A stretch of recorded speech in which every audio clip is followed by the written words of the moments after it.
quick recap of EURUSD today and GJ, and kind of what my thought process was behind the trades today and why I did what I did. So right when I got to the charts, the first thing I looked at this morning on EURUSD is the 4 hour. And what we can notice is we are continuing to put in new lows, and then we put in another low here. Now, if we really pay attention here, so this actually, I actually shouldn't even have that. This actually is not a high. Okay. So I ended up mapping this high, and what I was actually waiting for was to close below this wick. And what we ended up getting instead was we actually just wicked below it, and we failed to close below it. So from this standpoint alone, we can now assume that this high is weak and will be run. Being that it's Friday, you obviously don't need to hold a trade to there. I would probably just run the 15-minute high, which we'll talk about in a sec. But what we can assume is the 4 hour demand is holding, as we're not getting any more body closes, and this high failed to do its job, and it will be run. And if you look really closely, this high right here, we wicked right above it, and we took that liquidity, and it got run properly like it should. My trades are based on this and the 15-minute theory. So obviously I was a little explosive from the downside. It was a little harder to catch. I didn't get in until here, and to me, what happened was I seen the 4 hour low holding, and I wasn't sure at the time if this was going to be used for liquidity and we're going to come through it, or if we're going to continue up. But the fact that this body closed above these wicks here, told us that there was bullish intention. So this high actually made us unconfirmed bullish at the time, which means both sells and buys were still on the table. So what we had here was a low that needs to get run, and we can assume that this high is also weak at this point as it failed to run this low, which is where I held the remainder of my positions into. But you could have held them right into running the 4 hour high. Being that it's Friday, I don't like to do that. Monday to Thursday, I would have left my positions running until there all day long. And that's why I always tell people to leave 20% of their positions on. So if we just look at what Euro did, this is kind of what my trading looked like today. Euro was fairly easy to read today, and we're always looking for that interaction between buyers and sellers, supply and demand. So this was our initial tap into this 15-minute supply, which if we look right here, the reason, well, I have too much stuff on my chart here. The reason I targeted this supply, to me, this was all stacked liquidity, and what you have here is internal range liquidity. To me, that will generally get run. A lot of people can say, wouldn't you consider this high strong and shouldn't it stay intact? In theory, yes. But if you go back to your 4 hour, you have a weak high on the 4 hour, which to me trumps your 15-minute high. And that's kind of where my trade ideas came from, as we expected to run that 4 hour high. Obviously, that's your liquidity, and at the time here we still didn't know if we were going up or down, so that's why I ended up taking buys and sells. I was for some reason convinced that we were going up. I was so convinced I actually even deleted my sell limit on this, which would have been a totally valid sell, and had I taken it I would have probably just broke even on it, because I take 20% of my position off at 4R, so this would have come back taking me out. And I closed 80% of my position here at this OB, and you leave 20% running. I only left it to run this high, but ultimately you could run the 4 hour high. But what we're looking at here is your interaction again, and we're looking for demand's failing or supplies failing. So we have our initial demand here. We tap into it. You can see your initial reaction. The next reaction point shouldn't actually, hold on. The next reaction point actually came right through there and shouldn't even be on here. I'm not even going to bother deleting this because it's just too hard on my MacBook. I still having trouble recording on my Windows PC. But what we can assume here is that this reaction point here reacted. We came and ran it. This demand here became weak immediately as it failed to put in a new high above this. So that was our first clue that we're coming down. Being to me that we're unconfirmed bullish, I have no problems with taking a sell from here. The area that actually broke this reaction point and caused this demand to fail came from this wick. For those of you that don't have the seconds, there's always shit in wicks. If I just show you guys what the 30-second looks like in that area and why I took the trade from there, so we can kind of break it down a little more. So you have your, oh, I know what I did here. Hold on. I'm just going to get rid of this. All right, so we have our initial reaction here, actually. That's what I meant to do, delete the other one. It's our initial reaction. We come right through it, but ultimately what causes this reaction point to go came from this order block, which is your doji, which is also your 1 minute wick. That was the first sell. The next sell here, we're in the next demand down. We'll go back to the 1 minute here, but the ideas are generally the same. You can't frame these off to 1 minutes. There's always shit in wicks if you just pay attention. I usually go down to the 30 or the 15 to double check my ideas. But our next reaction point is here. And we go back down, tap into our first sell. And we come down and we actually take out this reaction point. Now, what you could say is that move came from here, which is our next sell. Now, we're unconfirmed bullish, but to me, on given the 4 hour side of things, we're not really expecting lower prices, so these trades were closed out in full. This one here is a little sketchier shit, but same difference. We had a supply here, reacts, supply fails, we come right through it. First entry, we get another break of structure here. The move initiated from here. Second entry, the trades were mostly partialed out here. The rest were partialed out here. Like I said, I did have a sell here. I deleted it. I probably wouldn't have had it been Monday to Thursday, and we would have ended up breaking even on that anyway. So that's kind of how I looked at Euro today.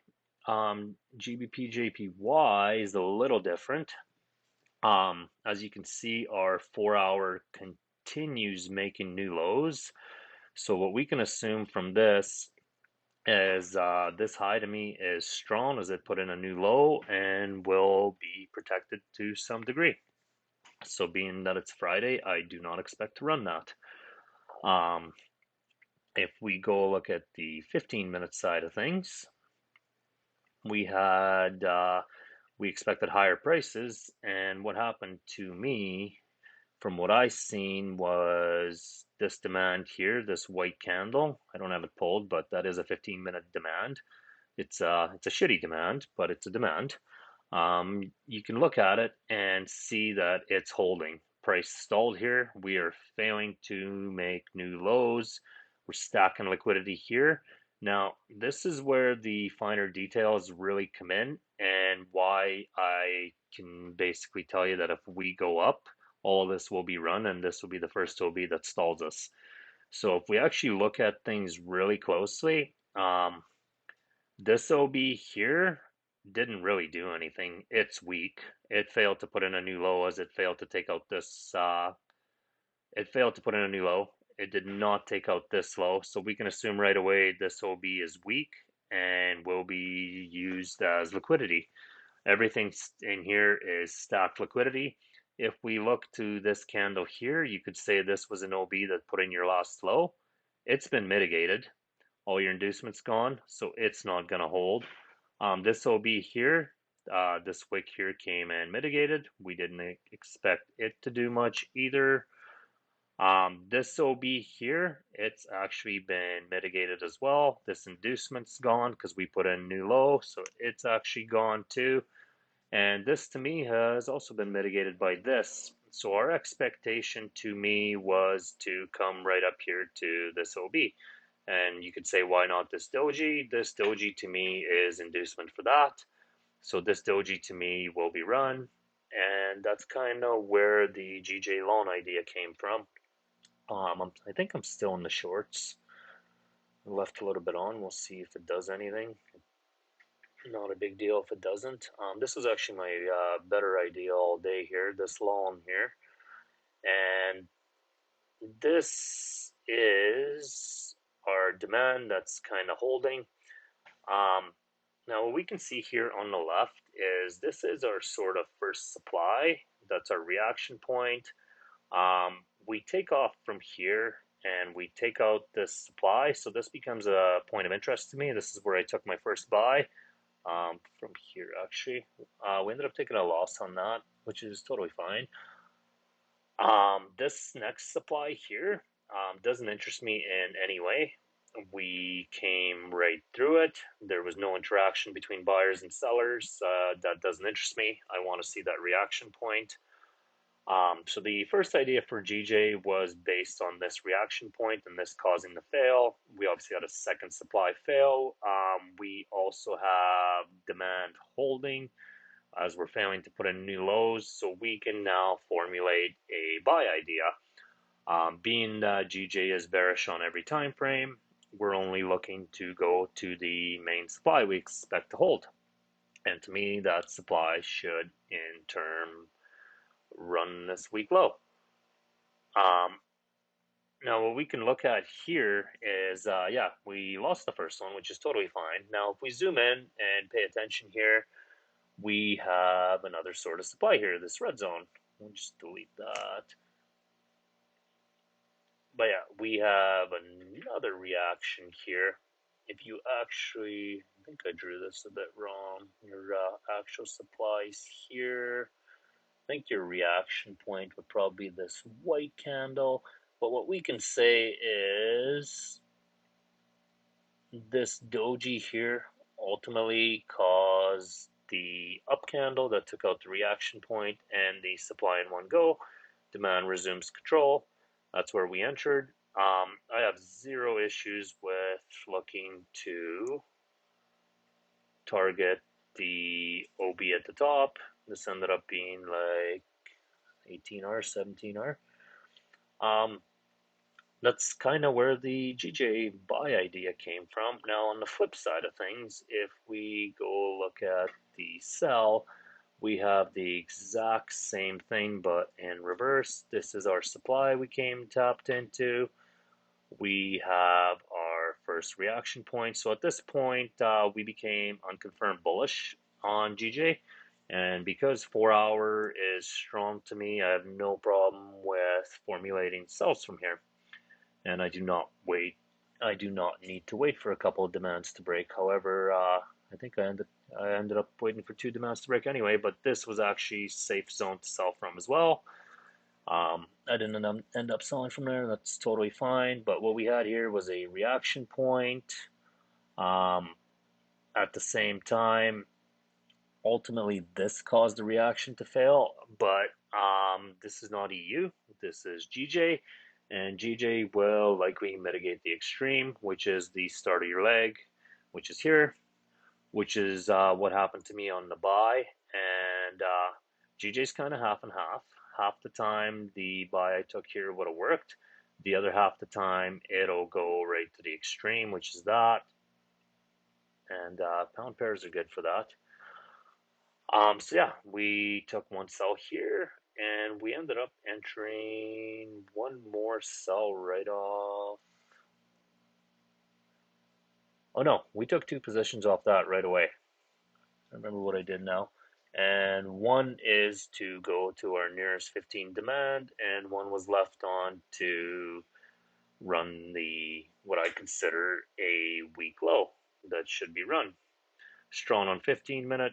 and to me, as right now, it is weak on 4 hour. Um, have we partialed out 80% at the 50% line, as it is unconfirmed bullish and it is Friday. You don't know, but to me, that's where the ideas for the sells came from, and that's about it.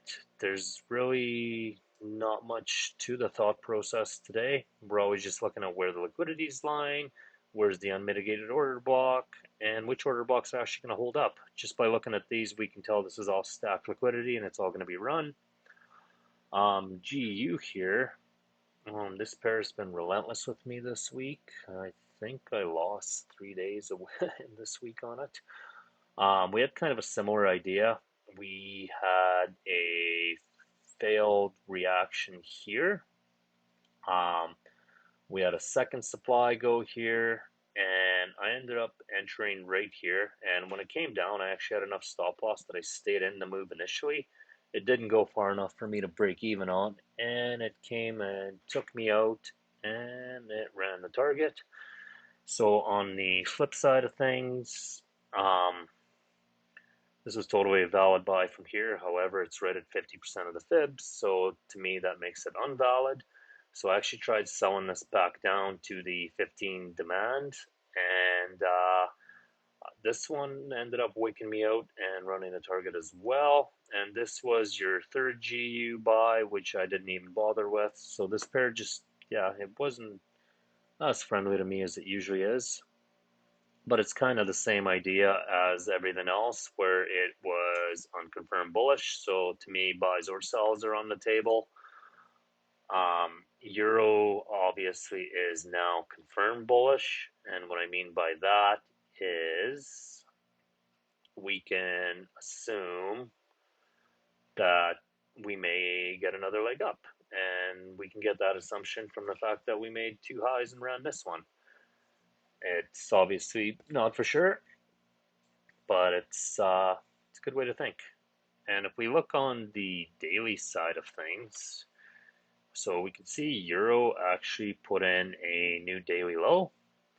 And generally when we run a daily or a 4 hour low, we can expect some sort of retracement. So I would be expecting a 50% retracement from the top of this leg to the bottom of this leg to somewhere in here, and likely come back down and run this low if the bearish trend is to continue.